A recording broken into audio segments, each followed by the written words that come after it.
Few people have been eyewitness to more of the world's recent history than has our speaker today.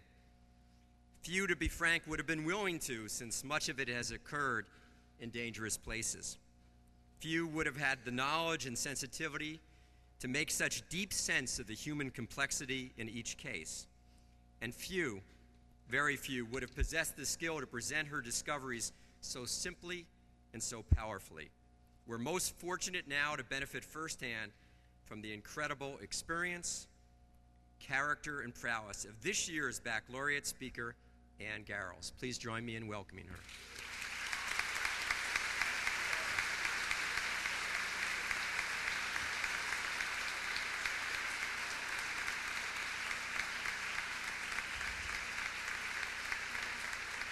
Thank you. Frankly, I can't quite believe I'm here. When I was asked to speak at your baccalaureate, I was both deeply honored and frankly terrified. It gave a whole new meaning to shock and awe. And thanks to you all, my garden is clean of all weeds. The house is clean of spider webs and dust bunnies because it seemed a lot easier to do all of that than write a speech somehow trying to find wisdom in these troubled times. When the email came asking me to be here, I was thrown back to the day I graduated. Seems like yesterday, but of course it wasn't. A lot's happened since then. And of course, first of all, there's that word email. When I was working in Moscow in the early 80s, I could depress the cradle on a rotary phone, pretend the line had been broken, and know that my bosses couldn't get through to me for at least another 5 hours because that's how long it would take to book another call. Of course, it worked the other way too. When I desperately needed to call them or my family, it too would take me at least 5 hours to get through. And by the time I left Moscow, I have to say the phones were all wrapped in duct tape, the worse for being thrown against walls in frustration. It's not a frustration you're going to know. Now we can all be reached in a moment's notice, and we're expected to respond immediately. Nestled next to a goat in the top of the Hindu Kush in the wilds of Afghanistan, I managed to call home. We're now linked in the most remote of places by cell phone, satellite phone, internet, BlackBerry, you name it. Sometimes I'm not sure it's all to the good. It turned out a poorly educated Iraqi militiaman who made his living killing and terrorizing Googled me before our interview. So much for my efforts to try and pass myself off as an inoffensive Canadian. When I got out of college, a computer took up about the size of a building. I don't think I'd even uttered the word computer. Laptops, internet, even videotape, all of these were the stuff of science fiction. Iran was a friend, North Korea a blip on the political landscape. The Soviet Union seemed impregnable, as did the New York Times. Now, we don't even know where journalism's heading. The pace at which we all live is simply staggering. And frankly, I can't begin to imagine what changes you will see by the time your kids are your age. But there are some things that are immutable. Uncertainty, ambition, excitement, doing good, being generous, being sleazy, and worse. And then there's passion. That's about the only thing I had coming out of college. A passion, among other things, for things Russian. But I wasn't sure what to do with it. There weren't any jobs. Sound familiar? The Soviet Union was largely closed off. The economy was in the dumps. It's not fun. Frankly, my 20s weren't the best years of my life. They were sometimes a downright struggle making a living, and in my case, trying to figure out what it was I really wanted to do. But they weren't boring, that's for sure, and they certainly paved the way for interesting times ahead. As I say, I had no idea what I was going to do the day after graduation, your Monday, as it were. I thought somehow, like St. Paul on the road to Damascus, the scales would fall from my eyes, and I'd suddenly, with diploma in hand, be wiser. Well, instead, diploma in hand, I returned to live at home in England and had to go to secretarial school to get a job. Instead of knocking them dead with my Harvard intellectual prowess, I ended up as a poster woman for secretaries. My face plastered all over the London Tube as speed writing girl of the month. Shorthand and an electric typewriter became my passport to a job. So I tried on various identities: banking, publishing, chief Xeroxer, floor cleaner, of which I was very good. And after 69 interviews, and I mean it, I finally got a temporary job after a few years back in the States at ABC as a researcher. Someone then got sick, and then I got to be the assistant to an assistant to an assistant, but with time, my passion for Russia finally paid off. One day, someone said, "Hey, you, don't you speak Russian? We're going to send you to Russia as a correspondent." Sounds pretty implausible, but I was cheap. TV wasn't getting anything with its non-Russian speaking correspondents, and my boss figured he had nothing to lose. As unlikely a scenario as this sounds, it's not really that unusual. Being in the right place at the right time has helped most of my friends. The problem is you gotta be in a place, and sometimes that takes eating a lot of humble pie.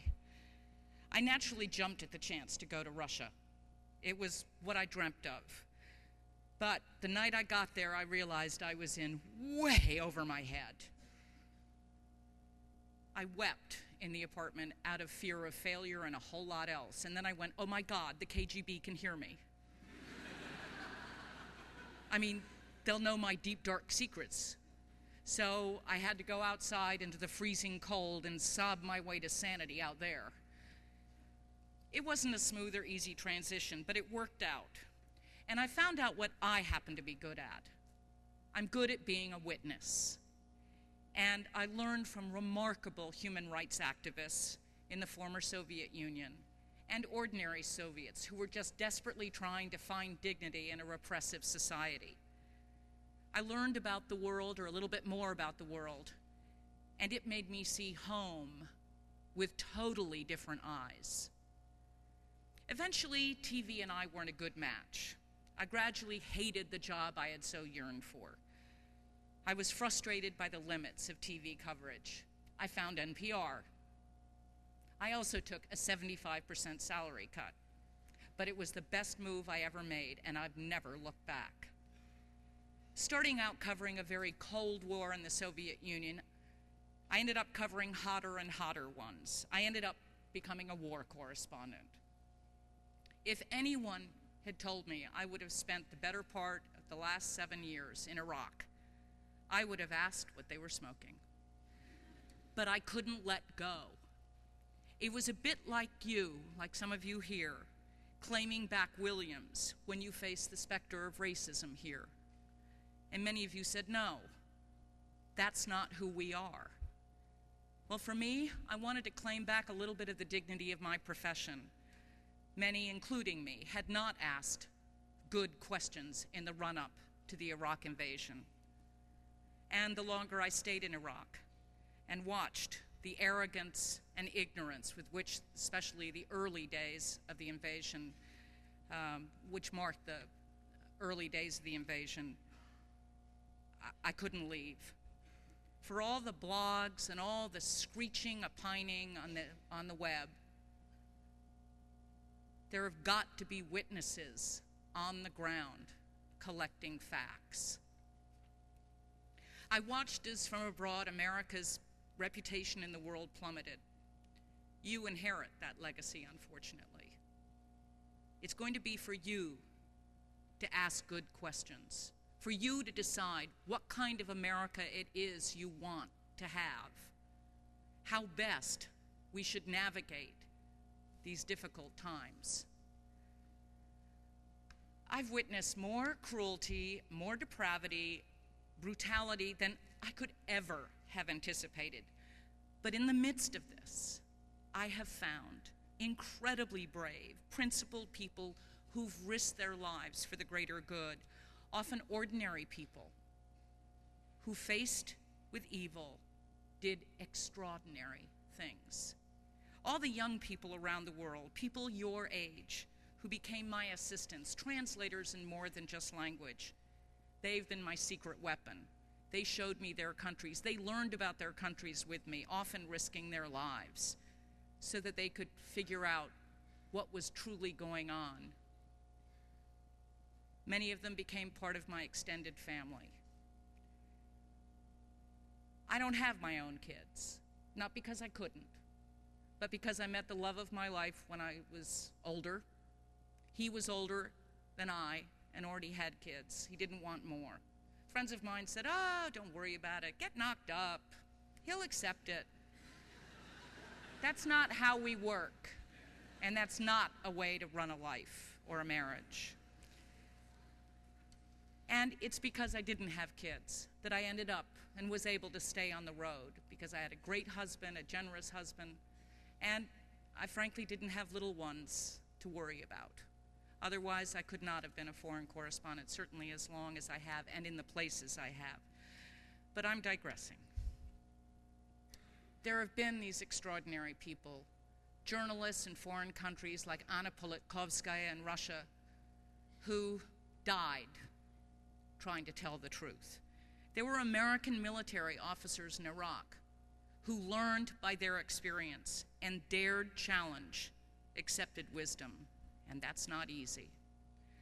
Just lately, I was in Russia. I came across artists and curators who are asking questions through their art about nationalism and the role of religion in society. For this, they may well get jail sentences. So much for globalization. There have been aid workers, doctors, wise diplomats, and yes, even wise bankers and lawyers.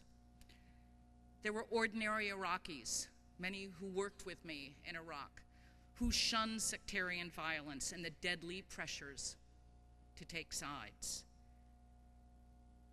War can be heady, addictive, intense. As a young colleague of mine at NPR said recently, it's also a soul-sucking beast that can start to deform your spiritual and emotional world. I stayed in Iraq too long. I got a little deformed. I was arrogant. I thought, oh, it's not going to happen to me. But don't be so cautious that you don't leave your comfort zone, please. Some of you may be like me. Some of you may not know what you're going to do the day after graduation. Others of you may be totally directed. But along the way, take advantage of the terrible job market. Get off the treadmill to success that you've all been on for so long. Before you get caught up in a career track, before you have kids, go out and live somewhere totally different in the world. You've got a huge amount to offer, but the world can also teach you a huge amount. Out of your comfort zone, you're going to meet people, confront situations, learn things that you simply can't imagine. Perhaps one of the most interesting assignments actually I've ever had, ironically, was here in the States. I was asked to cover Islam in America. I ended up taking the New York subway to the end of the line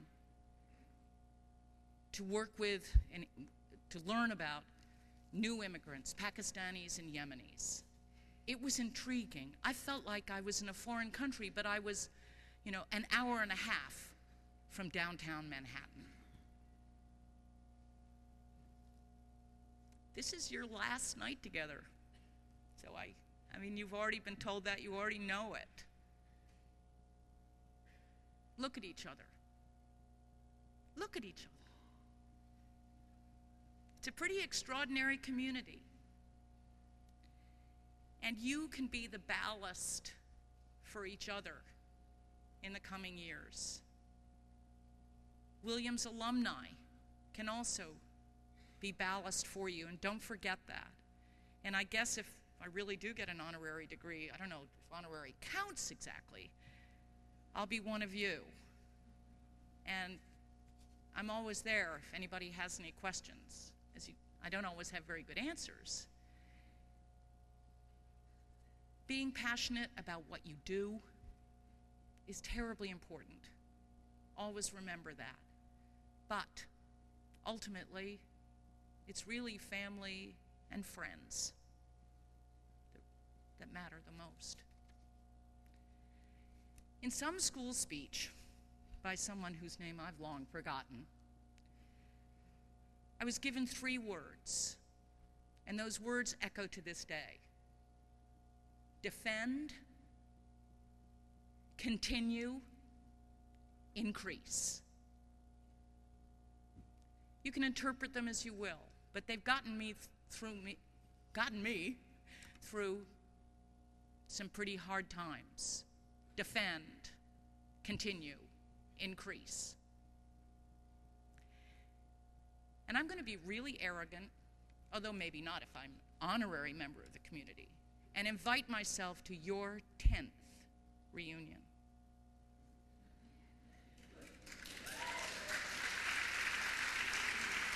Yeah. But I'm going to ask you all what you've been through. I want to hear the great stories. And I want to hear from you what you have witnessed. Thank you.